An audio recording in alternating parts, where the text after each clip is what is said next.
All right, thank you for coming today. Today I have my friend, my dear friend, Saoirse Mejia, and she is so many things. And oh gosh, Reiki master teacher, yoga teacher, shamanic practitioner, certified death doula, and so many more. She does direct voice channeling. We can talk about that. And she just has so many things to offer the world and the planet. And I just really want to, just share you with the world and get to know you better, of course, and know Mm. what you're up to too. But, welcome. So, Thanks so much for having me. I know yeah, I'm so excited to be here with you and talking to you in this way, right? To where our conversation is shared. I So know. I know. it's exciting. Yeah, we could go on for hours talking about stuff, all of us, our rabbit hole stuff, right? A And million topics. Yeah. yeah. So tell me a little bit about let's not, I mean, it's totally up to you, but something I'm really interested in sharing about is how inspiring you are because you did something that a lot of people talked about doing but never did during the pandemic. And Mm. during 2020, and I like literally get goosebumps talking about this with you I because just got goosebumps too at the same time. Yeah. yeah, so the pandemic was hard for everyone. It threw everyone into transformation, whether they wanted to or not, right? And Yep. can you tell me a little bit about your experience and where you were headed and all that? Just in your Yeah. So, oh in your gosh, I get words. chills too when you mention it. Cause honestly, I finally feel like we've reestablished ourselves where we are. Ultimately, we moved from California to Montana, but in between that, I mean, it was such a whole process. At the time we were a family of four, now we're a family of five, but a family of four plus two dogs. We sold our house. Nathan quit his big job. I mean, this was like in our early 40s, it was like a huge risk. And that's the biggest takeaway that I like after I've been able to digest the whole experience with just to tell people, we basically, I say, burn down the farm, so to speak. We just put a halt to everything, sold everything, quit everything, got a van, took off, did not know where we were going. We were really fortunate to have a little bit of money from the house, not a lot. We spent it all on the road. But I really realized in hindsight how fortunate we were to have had that. We were able to just set out and like not have a home base. Um, so we traveled all around. There's a lot I could say about it. We traveled, I forget how many states it was, but we all over the country. Um, and ultimately we ended up in the Flathead Valley area of Montana, which is, I'm in the Whitefish area, but it's like Whitefish, Kalispell, Columbia Falls, is the Flathead Valley area. And yeah, when I look back on it, it's like that was such a huge stepping out into the unknown. I think it was this huge, I mean, at the time, I didn't realize what an initiatory experience it was going to be. It just felt like something we had to do. And I think the motivation for me and the motivation for Nathan was different. And it's part of how we complement my husband and I complement each other. Like I often do things and change is initiated through fear. And like, I know that sounds bad, like, oh, you shouldn't do things from fear. For me, fear is a huge ally and it gets me moving. As long as I'm not reacting, like being in a reactionary place, but actually listening and like, ooh, this is bringing something huge up for me.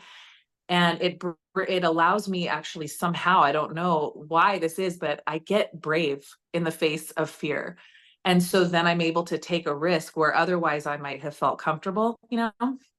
Um, and Nathan was always like, no, we're not running away from something. We're moving towards something. Like he's a lot more, I mean, in some ways, he's got a lot more like feminine, spiritually speaking anyway, feminine energy, where I have more dynamic masculine energy. So it's kind of this interesting interplay. But anyway, we ended up leaving and it was like this beautiful experience. And now we're here. And you know what? I don't want to give anybody rose-colored glasses about it. It was hard as a mom, especially to not have a home base was so much harder than I thought it would be. It was an adventure, it was fun, and to not have a tether to a place for a mother was really, really hard for me. It's not something I would probably do again with Mm. young children anyway. What else was I going to say about that? Oh, and the other thing I wanted to say for anybody thinking about it, it really does. It took years, a couple years for us to reestablish ourselves. I mean, there was a good solid year there when I was pregnant with my son, financially and friend wise, just community and our networks. And it was like, it was scary. There was not a lot happening.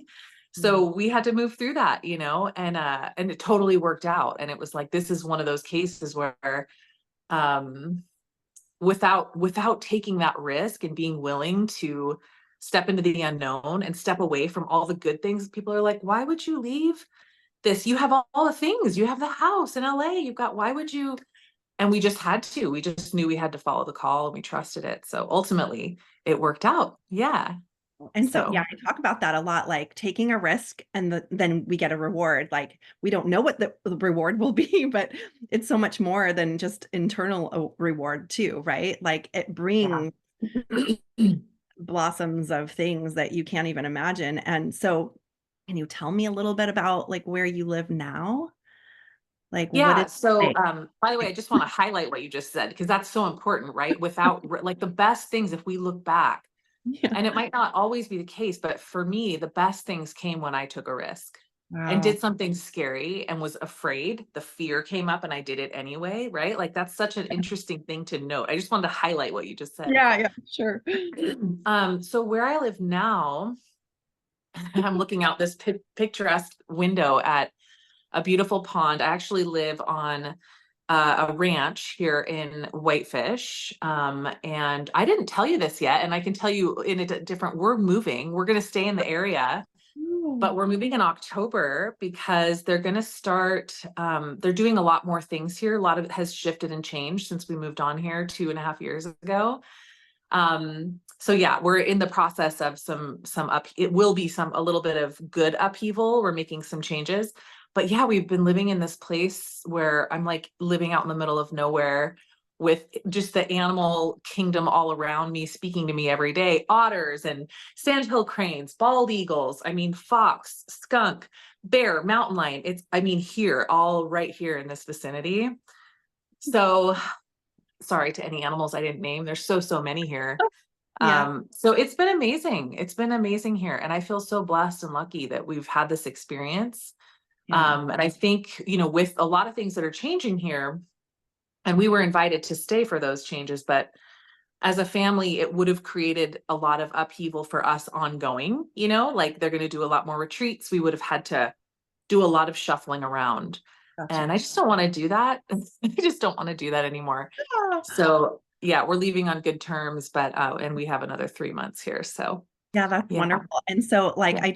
I hear what you're saying, and all I can hear is like freedom. Like Uh, your goal, like I feel like you and Nathan and the kids, you guys, like, yeah, you don't want to do that. And you don't have to do that. Like you're not right. like I hear freedom, right? Like freedom ringing in your ears and like in your lives. Well, And I love that you bring in the word freedom, because I don't know if you know this, Tina, and I feel like I want to turn this around and interview you, which I'm not going oh, to do. But so I renamed myself after my mom died in 2018, and I remember anyway. What I'm wanting to say about it is Saoirse is the Gaelic word for freedom. That's what it means. So, and by the way, I just want to share with people, Tina was the first one to say, "Oh, I had a reading with you." I forget, it must have been somewhere right after my mom died. And you said, "Oh yeah, you're going to be changing your name." And I'm like, "Ooh, she is so wrong on that one. I would never do that. I would never do that." Right. And you're like, "Yeah, I think it starts with an S and it's kind of exotic sounding." And I just was like, I was like, what else you got? Let's get to something else. And so fast forward, I renamed myself, had that whole experience, then later re-listened to that old recording. And I'm like, I didn't even connect it. You were oh, totally right. It's that S. It's kind of an exotic name. It's yeah, Saoirse is a little different. yeah. So Oh yeah, my freedom. God. Freedom it's huge. And Wow. even my newest endeavor, the dance class that I've been teaching, it's called Freedom Dance Collective. I mean, freedom is that's the energy signature that I feel I'm called to embody in this lifetime, Yeah. Yep. You can't Yeah. make stuff up, I swear. It's Like, you you cannot. cannot.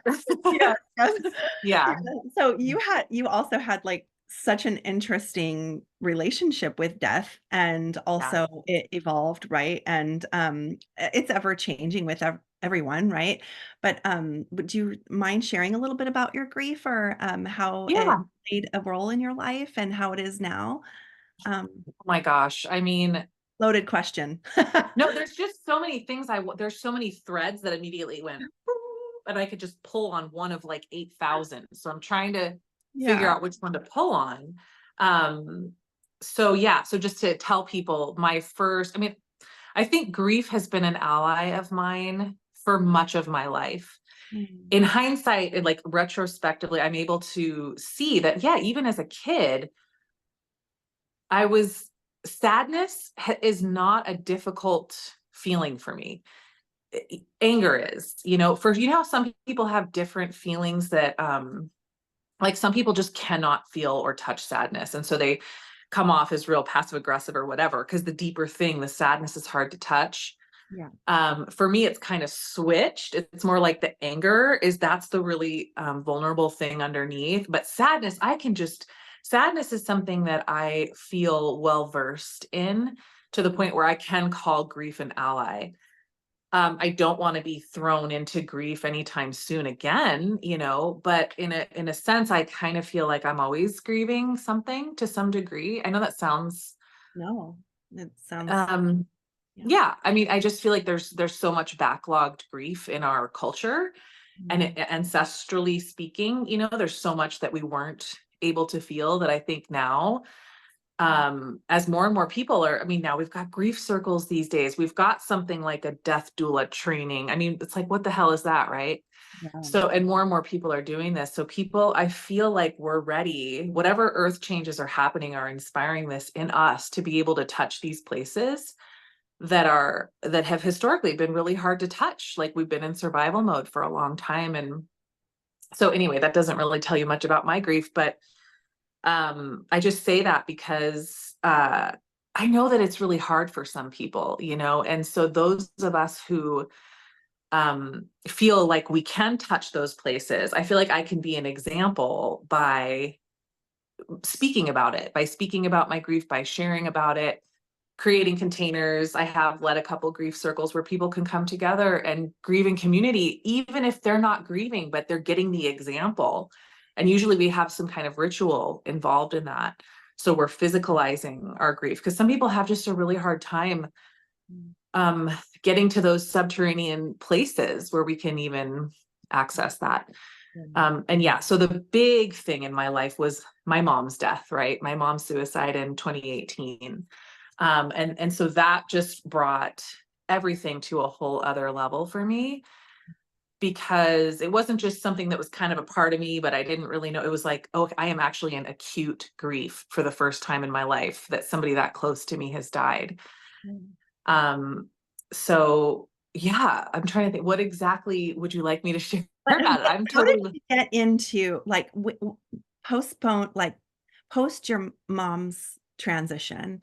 How did you, or did you decide to go into death doula, or did you go into it okay. before she crossed? Yeah. No, I'm getting chills again, right? So this is, and I think what's really coming through right now, that I'm feeling a theme in our conversation, and it's listening to our intuition. So one of the things here's how it came to be. My mom died very unexpectedly. I got the call. There's a lot more I could say about that. Had a dream the night before she died, that all this crazy stuff, Grim Reaper, butterflies. And then I got the call in the morning, and so flew out to my stepdad's home with my brothers, spent the first night in there, in the room where my mom ate a bottle of Oxycontins because she wanted to liberate herself from her Parkinson's disease. And I'm in that room. I hope that's not triggering for people. I don't mean to be so, I just feel like to be able to talk about it in actual terms is important, like there's so much what is it, stigma around, especially with suicide. So Absolutely. anyway, yeah, so that first night was really hard sleeping in there. I kind of felt like she hadn't quite um it didn't feel very good in that room. Let's just say that. And then I felt my grandparents' energy come in and help to move her out. And it was like immediate. Wow. And I fell asleep and it felt fine in there ever since. I slept there for a whole week. And that next morning I woke up and I saw, like in my mind's eye, like a marquee, like with like lights around it. And it said death doula on it. I'm like, what is that? Death doula. Wow. So I didn't know it was a thing. I Googled it. I Googled death doula. That has kind of a ring to it. I wonder if anybody else, and sure enough, it is a thing. So that was how it came through. And that's why I think the listening piece, when we have those images come in or those messages, um, whether that's the ultimate, for me, it was like, yes, study this. And sometimes when those things come in, it's like, it's just a breadcrumb to lead Yeah. to the next thing, to the next. Yeah. But in this case, yeah, I dove into a whole death midwifery training. Um, Wow. and I'm about to do another one actually, which is super cool because here we are, however many years later, and I'm ready to take another turn on the spiral with a new teacher this time. Yeah. That's So so great. yeah. Love that so much. Mhm. Thank you for sharing about that. I do remember your mom, and just want to say that, from my end, I feel them come in as soon as, and you might too, as soon as you say their name, they're here in the room with us and next to you. Mhm. And she is so happy now, and you know that. And I can Yeah. feel her essence more and more every time we talk, brighter and lighter. Oh Yeah. yeah, me too. Me too. I feel like her transformation, like us, right? Like we still are transforming. Maybe even in death, there's still no arrival at some, Nope. you know Yeah. what I mean? Like I feel Well, her that every, yes. Mhm. Yeah, I believe that, and I know it is, something that I've seen over and over of people evolving even, when they cross, when they drop their bodies and they're just in spirit form, they do have the opportunity to keep growing, and I think that's what she's doing. I So, think so too. I really think so too. Yeah. yeah, Yep. thanks. Yeah. So can you tell me a little bit about, so you are very, I mean, we're talking about shamanic training and stuff like that, but you are very connected to animals. I just feel like every time I talk to you, you are so, and no mistake that you ended up where you ended up in Montana, right, with all the animals there, because you are so connected. And you facilitate some classes yourself that you've been guided to do. And can you tell me a little bit about that and your plans to do some Yeah. work? Yeah. Yeah, so something funny came through when you asked me for like my list earlier of okay, give me like all your trainings and the things so that you have it all in one place. Yeah. And as I was giving you that, I was typing it in for you. I realized that the things that I'm doing right now that feel the most aligned for me did not come from a training. I'm like, whoa, that's crazy. Like I've done all these certifications and advanced trainings and things. So that it just never occurred to me. And I'm like, that's just something interesting that I want to pay attention to. Yeah. Um, so yeah, so what I'm really finding that I love is creating and holding. If I can use I know we're not supposed to say holding space anymore, but we all know what we're talking about when we say that, right? Yeah.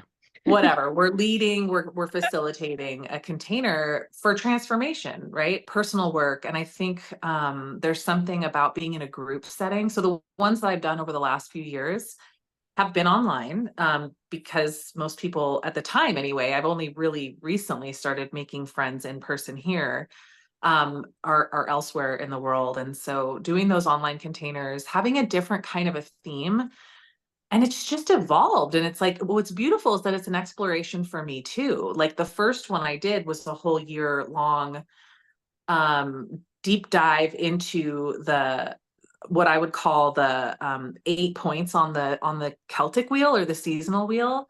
So you've got the solstices, the equinoxes, and then the cross quarter holidays. And so that was our map of orientation. Mm. And then the next year I did, living here, we did it was animal medicine. So we still used the wheel, the directional wheel, I like to use that as a map of orientation. It's not necessary, but I find it provides some structure for a group, but it's very non-dogmatic. It's like there's so much fluidity within that.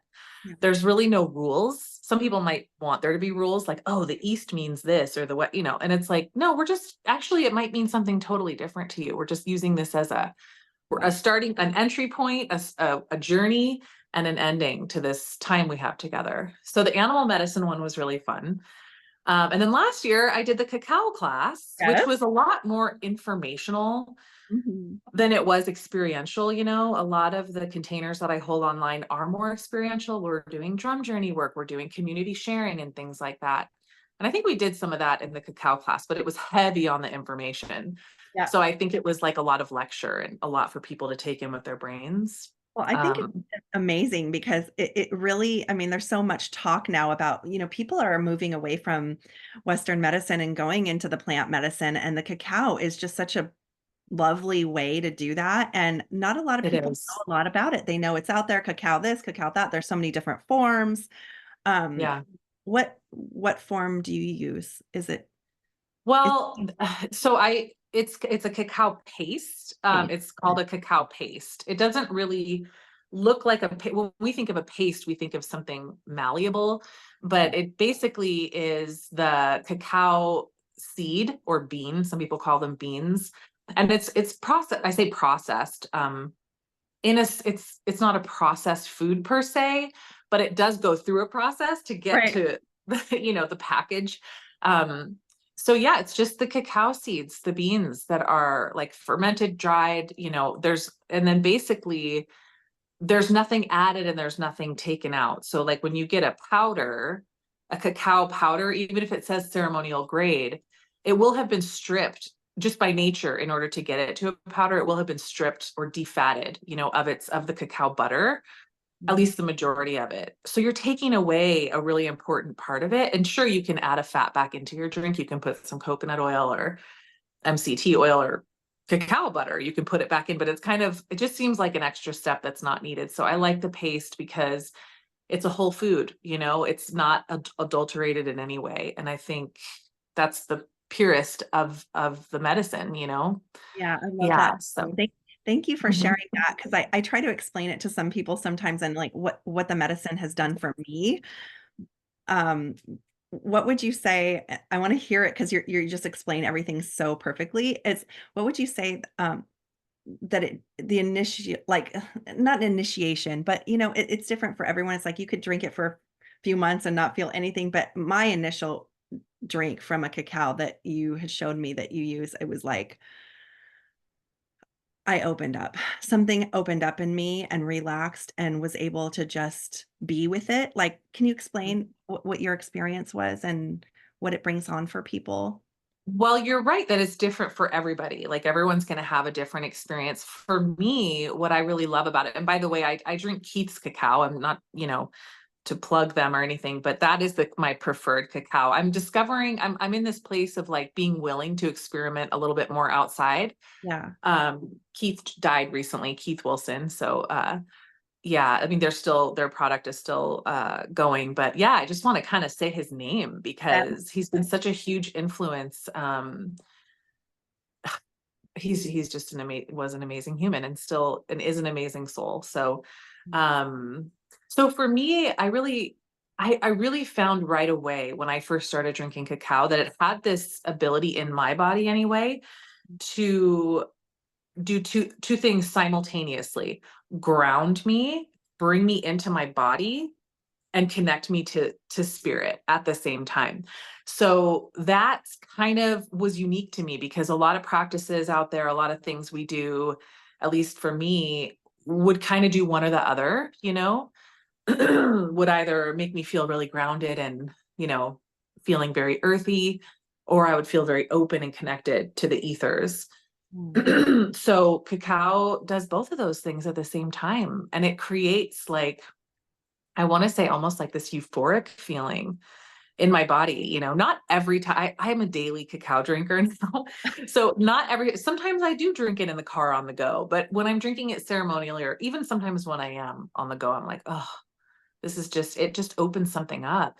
yes. And it also, just speaking of like the sense of our taste and smell and the way that it looks and everything about it in the warm cup in my hand brings it really so along with freedom, another important energy signature for me is beauty. And I'm not talking about beauty, I mean beauty and how we connect, like how we make beauty in the world, how we see beauty in everything. And cacao is just, it just activates that. It's chocolate. I mean, it's so, there's a reason why it's known to be like kind of a sensual food. I think there's just something about it that connects us with beauty. And I love that about it too. So I love yeah. that. Yeah, Hmm. for explaining. I know, and I love the little rainbows bubbles you get when you mix it up, right? Like it's, I do it's not too. I know, it's like, so amazing, right? Those yeah, iridescent little rainbow bubbles, they're so cool. yeah, the cacao medicine. I love it. Um, Yeah. so you have done this for me, and also you're very good at it, and doing direct voice channeling, and also you've done tarot and one-on-one sessions for people. What does that look like for you? Like, I feel like you're getting back into that again as well. Yeah, and it's so amazing how much it evolves and keeps evolving. So here's another thing that I wasn't ever trained in, with the exception of I did take a very helpful class about direct voice channeling back in like, I don't even know, it was like 2013 or even before that, because it was right around the time I was pregnant with my second one with Solstice. Oh, And I took that with somebody named Laurel Bleeden Maffei. I haven't followed up with her work for many years, so I don't know what she's doing now, but that was a very helpful class. It was something I was already doing. And that's why I reached out to her, because I'm like, this thing started happening for me. And I wanted to talk to somebody else who had experience with it. And yeah, so the direct voice channeling is actually the the part of the readings that I do. Like usually, typically I do pull cards. I like to do that. Again, it's kind of like the wisdom wheel that I was talking about. It's not necessary, but yeah. it does provide a little structure, a little map Mm. that we can refer to. But the direct voice channeling is the piece where if I just need to get in there, especially with my own life, it's if it's like there's crisis or something like that, I don't even bother with the cards. I'm like, I can get in my head if it's my own life, not someone else's. But the direct voice channeling is completely a whole different realm. I mean, I feel like the purity of that process, that's the best word I can think of. It's like there's a pureness to it, and there's a potency to it, and there's I want to say like, I don't know why, it's like white fire. It's like this really, it's truth. It's just truth in its essence. Um, and I think what's evolved for me about it is that, I used to think I was channeling guides and things like that. And I think that comes in, it depends on who I'm working with. Like I just did a reading last week for somebody, her guides came in and her soul essence came in, and I was channeling that. But a lot of times I'm like, it's interesting. I feel more and more like what I have come to say is it's soul family, those who are me and I am them. There's no separation. In an odd way, it's like I'm almost channeling from my own deepest wisdom, but Mm. yet I'm also reaching outward. I don't know if that makes any sense, but that's how I have come to understand it at this point. Yeah, that's great. And it's outside Yeah. of yourself, but it's also part of you. Like there's no in Mhm. between, and it comes right through you. And I know it sounds funny because I do channel loved ones and the Akashic records, very clear audience, but I mean, it just feels like your source, it just comes right from source. So what is it that you're best at, claircognizance, or is it like what's your senses that are really Yeah, tuned? so I'll clarify that because some people might not know what direct voice channeling is. Right. So when I channel, I'm not having a conversation so much with guides and the other than human realm. Sometimes it comes through that way, but for the most part, it's like I open myself up intentionally to allow those energies to speak through me. So it's like usually it starts out, yes, we are here. Yes, we are here. And then the words just come out of my mouth. Yeah. So that's what direct voice channeling is. It's like the speak, and I'm fully present. It's not like I go anywhere or like I'm giving my body to some other, you know what I mean? It's really Yeah. just letting myself be like in animist terms, we would say be the hollow bone, like let ourselves just kind of be an open vessel for that energy to come through. Um, I don't know if that answered your question. I'm trying to remember exactly Yeah, what no, you asked. I know, it's okay. No, it's great. And like, what are your senses? Like, are you more Oh, clairaudient, or are you gosh, like, that's a good I've thought about that over the years. I don't really know how to answer that other than uh, I want to say claircognizant because a lot of times it's just there and I can't really, I suppose that's what I would say. yeah, Um, so clairaudient, I don't actually hear like a physical voice in the room. So if that's what clairaudient is, it's not that. But I do get messages that come in through to my brain. So I don't know, is that clairaudient or claircognizant? claircognizant mostly. Yeah, I think it's like a knowing. Yeah, Okay, so like a, claircognizant, yeah. Yeah, yeah, and then clairvoyant, as far as the seeing, right? A yeah. little bit, but it's not sometimes I do get that. It's not as strong as the claircognizant and the clairsentient, I would say, the body sense. Oh, So my mind and my body are the primary are the strongest, you know, and then sometimes imagery and even like playing on a screen will come through sometimes too, but like that death doula thing that just was all of a sudden there, you know. But for the most part, that's not the primary way that I see. yeah. Yeah.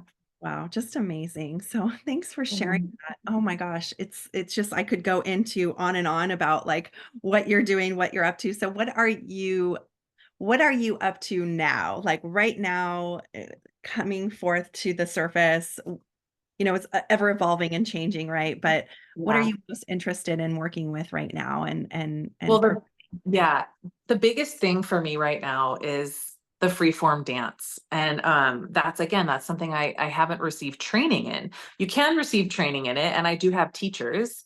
yeah. My primary teacher is Kate Shella, and yeah, she's a healer and an animist healer in her own right. And so this for whatever reason, and I've been a dancer since I was a little kid, all the way up through college, but that's a totally different thing.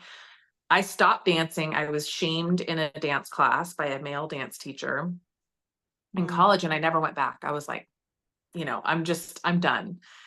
mm, So it was after my mom died in 2018. It was actually Stella, who, our Reiki friend, who was trying to get me to go to this freeform dance class. And I'm like, oh, I can't retain choreography anymore. I can't. She's like, no, no, no, it's nothing like that. But I had no frame of reference outside of dance class, like what mm, like what I did as a kid, or as a younger adult, even. So I just couldn't wrap my head around it, but I knew that it was there was a spark of interest for me in it. And then my mom died. I'm in the throes of grief. And 2 weeks later, I'm in the class. I'm like, F it, I mean, it was just like one of those, honestly, what came through was you'll be dead soon. Even if you live to be 90 years old, it's a blip. You will be dead soon. What are you waiting for? So I went to this class, and honestly, my life has completely changed. I mean, I've discovered that all along, even from the time I was a young kid, because people always loved my dancing. People would say, "Oh, you're such a good dancer." Technically, I was kind of crap. I was never a good technical dancer. But I think what people were seeing in me is that it comes from a soul level. And that's what I'm able to access mm. now. When Wow. there's no choreography, it doesn't matter what it looks like. It could look totally like half the time in these kinds of dance classes, it doesn't even look like dance. It's amazing. You're like, I don't know what is going on in this room. This person's doing some lyrical dance thing. This person's just shaking and convulsing. This person's crying. This person's laughing. I mean, it is just like, I know that sounds like a lot of energy, and I guess it could be overwhelming, but they call it conscious dance. This I want to say it's a movement, but really it's something our ancestors have done since the beginning of time in community together around the frickin' fire, right? It's just another thing that we've lost along the way, like taking care of our own dead loved ones and whatever. I mean, the list could just go on and on, right? Mm, So it really feels like a reclamation to me on a collective level and certainly on a personal level. Like I'm reclaiming what dance and movement is to me, and it doesn't matter what it looks like.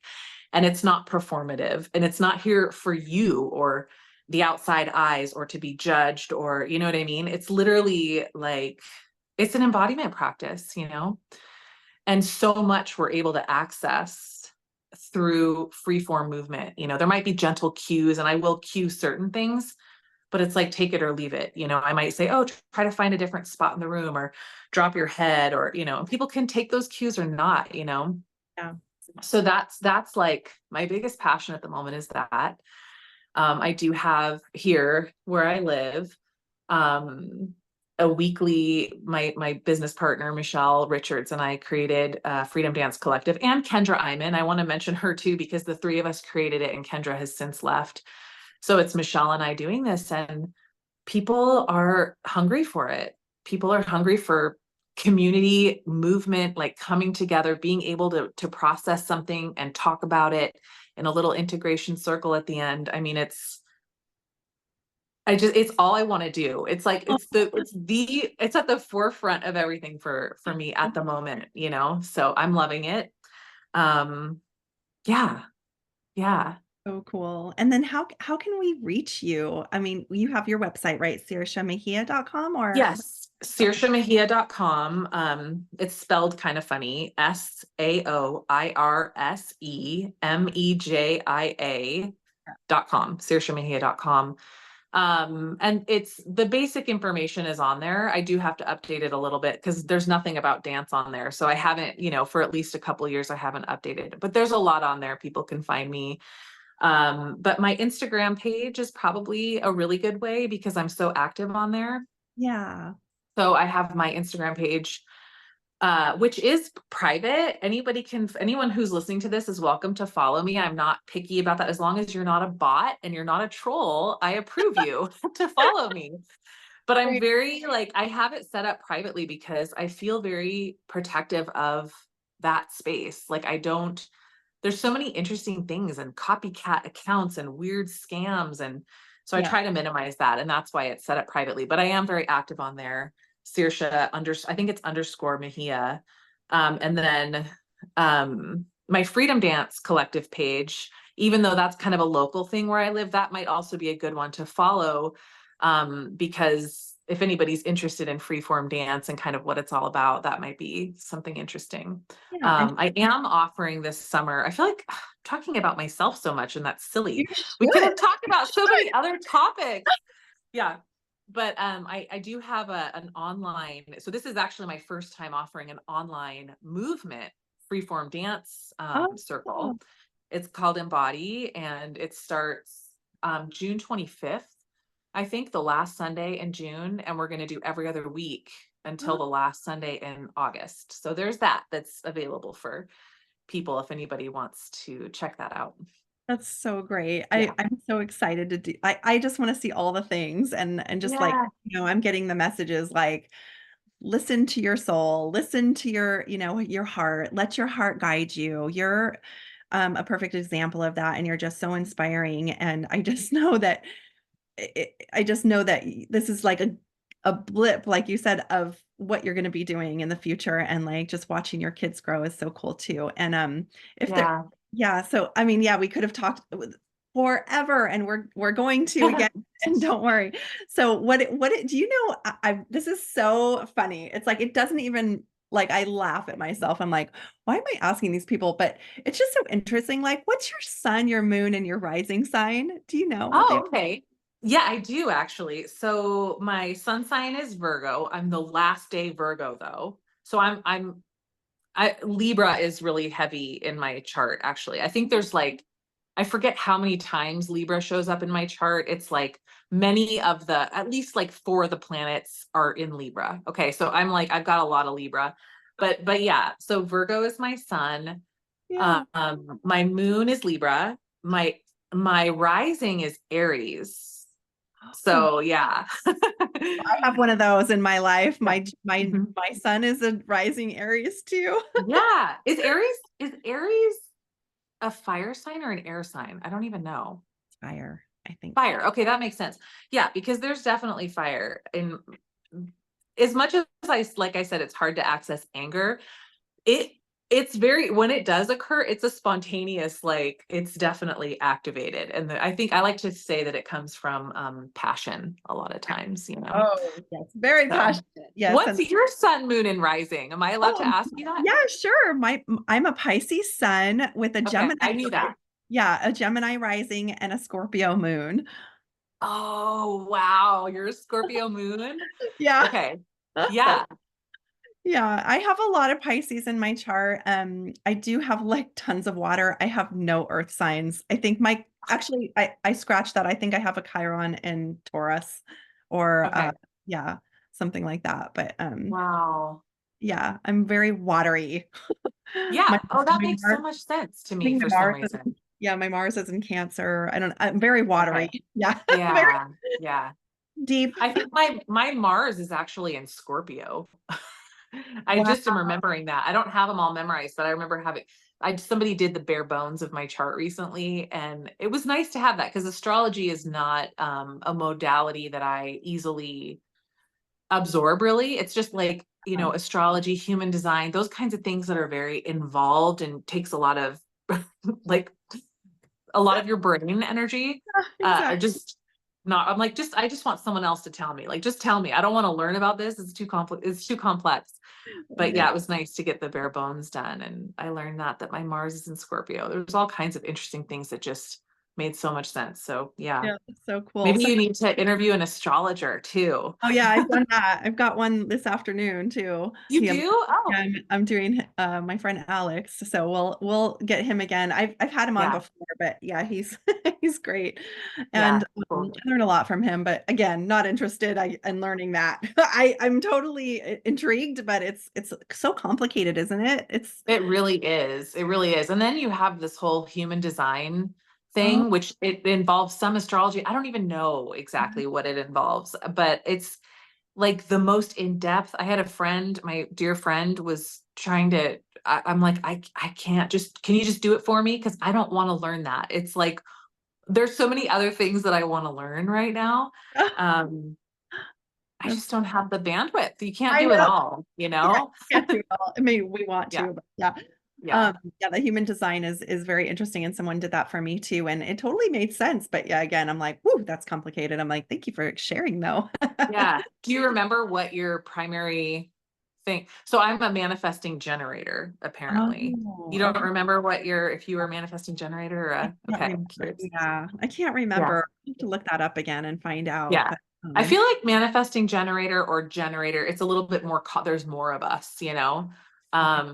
But yeah, I'm curious. I'd be curious what you were. Anyway, now we're in the realm of just chit chatting, but this is like so Yeah, fun. yeah. I It's so appreciate you having me on, and oh, yeah, I feel like there's a lot of things we could go really deep with. I feel like I just talked about myself this whole time, but there you no, but have that it. And yeah, yeah, that's what I wanted though. I wanted you to yeah, talk about yourself. I wanted to hear more about you. I wanted to hear where you're at and your experiences. And I forgot to ask you, how did your kids, I mean, I know a lot of people are going to be curious about this too. I'm going to ask you, how did your kids acclimate to the on the road, in the van, traveling across the United States? How did they acclimate? I mean, you know, they were kind of like at the perfect age, I would say.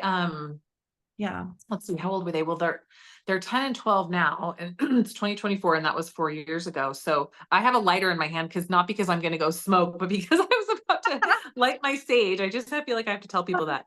Um, so yeah, 4 years ago, so they were kind of at that perfect age to where they could really acclimate and adjust easily, and it was kind of exciting. And because there was so much fracture in their world anyway, it's like school stopped.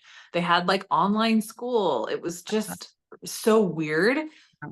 We were home a lot of the time. We still went, you know, out and things like that, but it was just totally different. I mean, Yeah. so for them to have this experience of like going out in the world when a lot of people were doing the opposite and shutting themselves in their houses, they were very happy about that, you That's know? yeah, that is So so yeah. what a gift to give them. Yeah. Yeah, and Yeah, I mean, it was hard for them to leave their friends, especially Ezra, my older daughter. She had a friend group that she was really connected to. So that was sad. Like there was sadness there. but again, it was like there was so much fracture and upheaval at the time that I think it felt in some ways like a relief and like an exciting thing. And had they Yeah. been like, if we were to do that now, I think it would be a lot harder with them being older. Yeah. Unless we were just doing it and circling right back here again Yeah. to what they've established in their friend groups and their extracurricular activities and stuff like that, you know. But yeah, yeah, it was So a pretty special experience. yeah, I think Yeah. so. Yeah, that's so great. And I love that you kind of documented it, and in a way we got to see like what you were up to. Yeah. Send me I pictures. tried. I really tried my best to like put it all out there, but yeah, just being on the road, I found like I would update things not in real time, but like a week and a half later, once we're at the next place, I could like update on our journey. And yeah, that page, I wonder if that Instagram page is still there. I don't even Mejia Family Van Life, I think it was called, but it was fun to do that. And there's a way for people to connect and to see what we were doing. And yeah, Yeah. ultimately we're not the lifers for Yeah. van life. I mean, it's a whole thing. You know, I Yeah. know some people really love it and just do it and keep doing it, but it's, yeah, Yeah. I like to be home, you know, as much as I do feel like I have on a soul level traveling and change. And, you know, that's another thing, by the way, with my kids, it's like they have moved so many times. Even when we lived in LA, we moved around a lot, you know, it was like constantly kind of, so I think they were kind of, it wasn't that surprising. Even when I told them we're moving from here, they're kind of like, oh, okay, well, we're moving to this other area that's really cool. So they were like a little bit bummed, but also like, yeah, that's about right. It's kind of been the flavor of our Oh, family. And yeah, in a that's couple years, I would love to find our forever home. So that's a big goal, but we'll see how things go. So cool. Oh, good. yeah. Glad. Well, we've come a long way since you and I worked My at gosh. corporate America. Both of us Yes. did, and we both had then quit to become what we need to become in this world. And I do think that so much of corporate America serves a purpose for us. And I was thankful to have that experience and to have the leap of faith to get that risk, do that risk, and get the reward of it. You know, and the Yeah. Oh, I internal totally dialogue. remember when you did that, by the way. I completely remember where you were like, it was a huge risk, right? I've Yeah. been getting chills thinking about that Like, because oh my you God. stepped out and I totally remember the lead up to it where you're like, okay, I'm doing it. Like you had to believe in yourself, but also you're kind of like, I don't know how this is going to go. And you just jumped and you just had clients and people and work. And I mean, it was just really amazing to, yeah, to look back at that. We've known each other a long time. I don't Yeah. know even what was that like before I had Ezra, and she's 12 now. Oh, So yeah, at least yeah, 2012. I mean, before that. But yeah, that leap of faith is really scary, isn't it? Like you just don't know, and you imagine what you want your life to look like, but that door, this is something that I learned. I don't know about you, but it almost feels like once you close that door, really another door doesn't open until you allow it that space. And it's like it's so true. trusting is like, what's going to This happen? is huge, actually. I'm glad you mentioned that at the end here because, and this is something that's really come up for me too, and for Nathan, my husband as well. It's like, and this is sort of an animist or shamanic idea, I guess, but it's just life. It's also just life. It's human life. We cannot have a good new beginning unless we fully let something else die. You know, if we're trying to take with us into, this has just been my experience, if we're still trying to hold on to some of those threads or just keep the comfort a little bit. I mean, sometimes we can do that. This is not black and white, but generally speaking, I find that unless we can fully like honor the good ending, let the ending be an ending. We're very, I feel like we're very like focused on the well, okay, I'm talking about spiritual communities. And there's this interesting thing, right, with like spiritual bypassing that happens where it's like, oh no, this isn't an ending. This is a new beginning. And we're just, you know, but, and it's like, I get that. It's true. When one door closes, another door opens. I get it. But we also have to really honor the little deaths in life, right? And that's the other thing with the death work. It's like, it's not just about end of life care. How are we showing up for the little deaths in our life? How are we showing up for the things we're grieving that don't involve loss of life, but might involve loss of a job, loss of a dream, us not getting something that we thought we would get, but then we didn't, and the grief in that, you know what I mean? Like I think about maybe a woman who always thought she'd be a mother and then never was, or something like that, like an idea that just never, things like that, where to be able to really honor the ending of something Yeah. before we step into the new, because otherwise we're just taking dead energy and carrying it with us. So much harder to expand into new life from that place. Yeah. So I don't know how we just got there, but I'm glad we did, because I think it's such an important thing for our lives to be able to honor the ending, let something fully die, grieve that, metabolize that grief, and then have that step into the expansion that comes on the heels of that, you Yes. know? Yes. Yeah. Really like blooming into something that you had no idea you thought you wanted. Yeah, I know. Like sometimes we can't even dream big enough, right? Like I think that's why people who are like manifestation coaches and things, I don't know a lot about that realm, but they say, I've heard it said, if you're going to be visioning or doing any kind of dreaming for the future, it only has to be like 10% believable. And I'm like, ugh, if I were to try to vision something that's only 10% believable, it's like, so how could I even touch it or access it? I can't even come up with it in my head. But I think that's why, because the universe there's so much more than when we're in our current little paradigm. It's like the chicken and the egg, right? Like you're in this world and you're like, whoa, I'm in this world and it's so beautiful and welcoming and awesome. And then all of a sudden it's uncomfortable and they're like, oh, this is I think I'm dying. But they're Mhm. not dying. They're being born, right? They're being born into something new. So Yeah. um Oh my gosh. yeah, Yes. I just all these things connect. There's interconnection in all these things, right? In the healing world, in death and life and beauty and manifesting and creation. Like I'm so inspired by yeah, the spiritual path that we're walking and the different ways that we're walking it. So Yeah, yeah. and be easy on ourselves, right, through the process, like, Yeah. I know breathing through that. that's a tough one for a lot of people, the self-love and Yeah. yeah. Hence the inner child work, right? So Oh important my to do that. gosh, yes, that is like, I mean, gosh, that alone can really shift and you can grieve so much there, isn't it true? Oh, Like, totally. just Totally. attention to and it's like, it's thrown around a lot, like the words nowadays, like trauma, inner child, but it's like, that child is in there waiting for you to heal it and pay attention that and move so you can move forward and be a better person, be a better mom, be, a service to the world and in whatever way that you're guided. And I do feel like it's a missing link for a lot of people to be able to look that in the face and yeah, I totally commend you for that. Like you've done I agree with you. I mean, I feel like it's actually like the core thing. If everybody worked on that, we yeah. wouldn't have war, the world would be a better place at least, And that work is very um sometimes if I'm doing one-on-one work, I can work with people a little bit on that, but I want to be very like there's trained therapists in that specific type of work, inner Mhm. child work, and it's really like integrating all these pieces of ourselves that we've cast away, Yeah. to protect ourselves as children, and bringing and having to actually feel them and integrate them back in. So I feel like that really is I mean, whatever we want to call it, inner child work, or I'm sure there's a million different names for it. Some people might consider it shadow work, but I think shadow work is a broader umbrella. But yeah, if people just did that, like finding a good therapist that does that work, oh my Yeah. gosh, is like core, like foundational Yeah. for transformation. So yeah, I agree with you.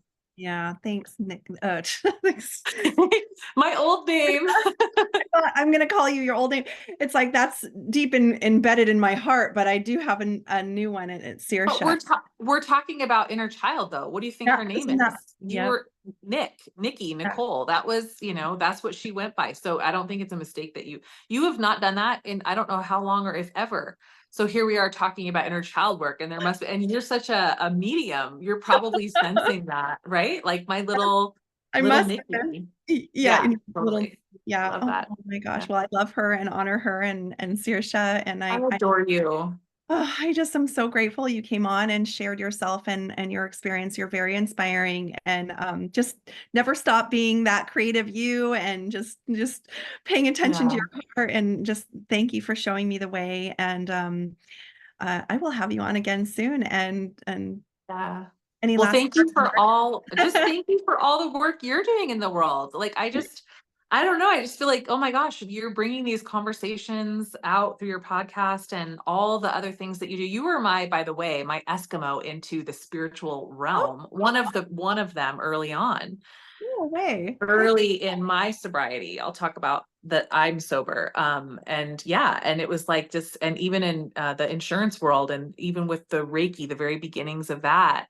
So yeah, thank you for being Wow. my entry point, through the years to this. It's like Oh, amazing. I really You didn't even register that's true, but it I is. had no idea. I So didn't even realize. I feel like I look up to you, and like, you helped me introduce me to cacao, and that's truly changed my life with my mother wound. And yeah, cacao, I'm like every day I'm like, thank you, thank you, thank you. Drinking my cacao, like, thank you, thank you. I know. I know. Yeah, I'm gonna go have some right now. I'm like, good. yeah, just Okay, good. thanks Oh, for having me on. This was so lovely. And yeah, I love to have more conversations with you. And I want to hear you interviewed someday oh, too. Maybe yeah. that could be like a fun thing for your whatever, your 1 year anniversary. Somebody can come on and interview you. Yeah, it's so funny. I've had a 1 year anniversary with this podcast. Has been Oh, so long now, but it's not right, so long. right. But yeah, it's evolving, and maybe I'll have you Yeah, on to interview me sometime. yeah, it'd be super fun. All I right. Well, love thank you. you so Take care. much, my friend. I adore you. I love you. Too. I'll see you soon. Bye. Okay, bye.